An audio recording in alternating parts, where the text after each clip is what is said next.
ഹജ്ജിന് പോകുന്ന 65 വയസ്സിന് മുകളിലുള്ളവരുടെ കൂടെ സഹായത്തിന് ബന്ധു നിർബന്ധമാണെന്ന് പുതിയ ഹജ്ജ് നയം. സ്വകാര്യ ഗ്രൂപ്പുകളുടെ ക്വാട്ട 30% പുനഃസ്ഥാപിച്ചു. ഹാജിമാരുടെ സേവനത്തിന് കൂടുതൽ വളണ്ടിയർമാരെ നിയോഗിക്കാൻ തീരുമാനിച്ചതായും നയങ്ങൾ വിശദീകരിച്ച് ജിദ്ദയിലെ ഇന്ത്യൻ കോൺസുൽ ജനറൽ പറഞ്ഞു.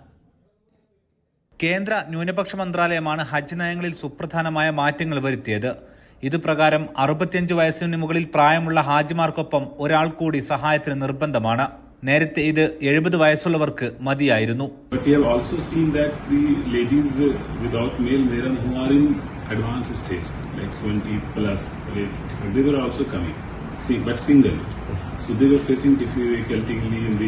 അറുപത്തിയഞ്ച് വയസ്സിൽ കൂടുതൽ പ്രായമുള്ള മഹറമില്ലാത്ത കാറ്റഗറിയിലുള്ളവർക്കും സഹായത്തിന് ആളുവേണം.